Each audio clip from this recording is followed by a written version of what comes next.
আজি মাত্ৰ আমি এটা বিষয় উপস্থাপন কৰিব খুজিছোঁ আৰু আমাৰ এই বিষয়টোৰ লক্ষ্য হ'ল ভাৰতীয় জনতা পাৰ্টিৰ একাংশ অন্ধভক্তৰ বাবে, যিসকলে আমি অসমৰ সম্প্ৰীতি সম্বন্ধৰ কথা ক'লেই, যিসকলে মুছলমানক বেয়া দৃষ্টিৰে কটুক্তি কৰাৰ কথা ক'লেই একাংশই জঁপিয়াই পৰে ৰাং কুকুৰৰ দৰে, তেওঁলোকক সুধিছোঁ।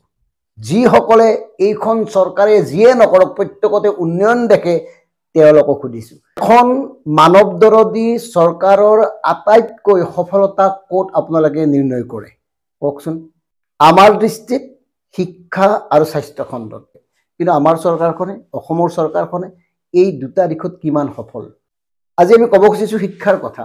আপোনালোকে আমাক কওক, অসমৰ শিক্ষা খণ্ডত এওঁলোকে কি কি কৰিব পাৰিলে? আপোনালোকৰ দৃষ্টিত কথাখিনি কৈ যাব, কিন্তু আমি কৈছোঁ এওঁলোকে চমৎকাৰ বিজ্ঞাপনৰ বাহিৰে একো কৰা নাই। এই কাৰণে কৰা নাই, মাতৃভাষা মাধ্যমৰ হাজাৰ হাজাৰ স্কুল বন্ধ কৰাৰ পিছত এইবাৰ প্ৰাদেশিকীকৰণৰ নামত প্ৰায় 19,000 শিক্ষকে আমৰণ অনশন কৰিবলৈ সিদ্ধান্ত গ্ৰহণ কৰিছে। তেওঁলোকে চৰকাৰক ৰাজহুৱাভাৱে অভিশাপ দিবলৈ সিদ্ধান্ত গ্ৰহণ কৰিছে। 16 ডিচেম্বৰত গুৱাহাটীত অপ্ৰাদেশিকৃত শিক্ষক কৰ্মচাৰী সন্থাৰ 5,000তকৈ অধিক শিক্ষকে উপস্থিত হৈ আমৰণ অনশনত বহিব। চিন্তা কৰক। আনহাতে কণ্টেক্সুৱেল শিক্ষক, ঠিকাভিত্তিক শিক্ষক প্ৰায় 35,000 মান আছিল, তেওঁলোকৰ সমস্যা এতিয়াও শেষ হোৱা নাই। 20,000 মান শেষ হ'ল, এতিয়াও কেইবা হাজাৰ শিক্ষকৰ চাকৰি নিয়মীয়াকৰণ কৰা হোৱা নাই। আৰু আমাৰতো কৈয়ে থকা হয় প্ৰযুক্তিৰ কথা, কম্পিউটাৰ শিক্ষকসকলৰ সমস্যা সেই একেই আছে। মানে শিক্ষকসকল সমস্যাৰ মাজতে আছে। শিক্ষকসকলক শৈক্ষিক কৰ্মসূচীৰ মাজতে যি ধৰণে একাধিক চৰকাৰী কৰ্মসূচীত নিয়োগ কৰি আহিছে, তাৰ ফলততো সমস্যাৰ সৃষ্টি হৈছেই। আমাৰ একদম স্পষ্ট কথা, শিক্ষকসকলক সম্পূৰ্ণ স্বাধীনতা দিয়া উচিত আছিল।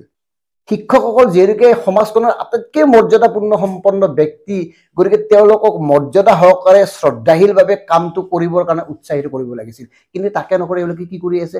আৰু এটা কথা কৈছোঁ, এই যে আমাৰ নিযুত মইনা আঁচনি দিছে ছাত্ৰ ছাত্ৰীসকলক, এইবাৰ প্ৰায় 10,000তকৈও অধিক ছাত্ৰ ছাত্ৰীক এই নিযুত মইনা আঁচনি নিদিলে, নাপালে। কিয় নাপালে জানেনে? তেওঁলোক ভেঞ্চাৰ স্কুলৰ।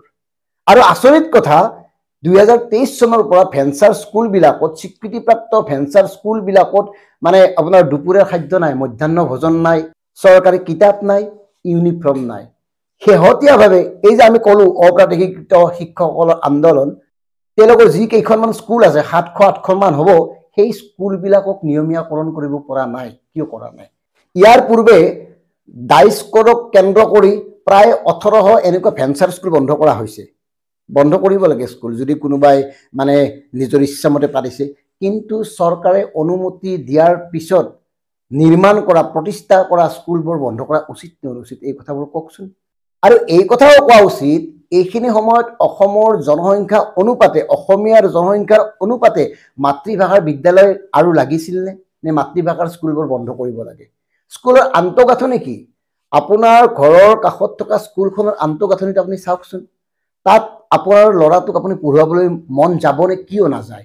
এই কথাবোৰ কেতিয়াবা বিশ্লেষণ কৰা হৈছেনে?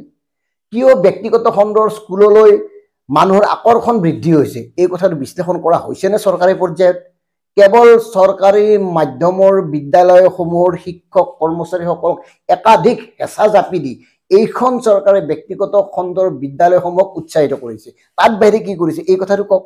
গতিকে সাধাৰণ জনতাৰ যিহেতুকে ইনকাম কমি আহিছে, উপাৰ্জন কমি আহিছে, তেনেস্থলত কি সামৰ্থৰে ব্যক্তিগত খণ্ডৰ বিদ্যালয়ত নিজৰ ছাত্ৰ ছাত্ৰীক, ল'ৰা ছোৱালীক পঢ়ুৱাব কওক?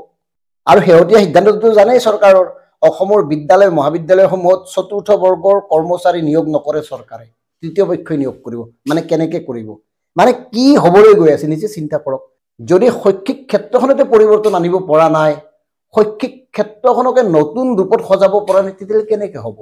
কেৱল গুণোৎসৱ পাতি কেইদিনমানৰ কাৰণে এটা উৎসৱলৈ ৰূপান্তৰ কৰিলে নহয়। চৰকাৰী চাকৰি কৰে, চৰকাৰী সকলোবোৰ সা সুবিধা লয়, তাৰ পিছতো কিয় চৰকাৰী কৰ্মচাৰী বিষয়ববীয়াৰ বেছিভাগেই নিজৰ ল'ৰা ছোৱালীক চৰকাৰী বিদ্যালয়ত নপঢ়ুৱায়? এই বিষয়ে কিবা আলোচনা হৈছেনে? আলোচনা হোৱা উচিত নাছিল নে? এনেই আমি যদি হিন্দু, মুছলমান, মিয়া এইবোৰ কৰি থাকোঁ, তেতিয়াহ'লে অসমৰ উন্নতি হ'বনে? কোটি কোটি টকা ধাৰ লৈয়েই আছে, হাজাৰ হাজাৰ কোটি টকা ব্যয় কৰি অভাৰব্ৰিজ নিৰ্মাণ কৰিয়েই আছে। অভাৰব্ৰিজে কাৰ কি কৰিছে নাজানো, কিন্তু একাংশৰ যে পকেট গৰম কৰিছে সেইটো নিশ্চিত, সেই কথাটো আপুনিও জানে আমিও জানো।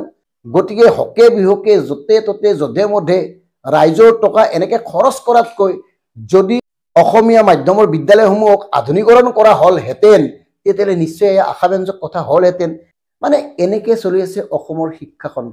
স্বাস্থ্য খণ্ডওনো কেনেকে চলি আছে এই বিষয়ে অনাগত সময়ত কম, কিন্তু আমি আজি ভক্তসকলক অনুৰোধ জনাইছো এই বিষয়টোত আপোনালোকে কওক, গালি নাপাৰাকে কওক। ধন্যবাদ।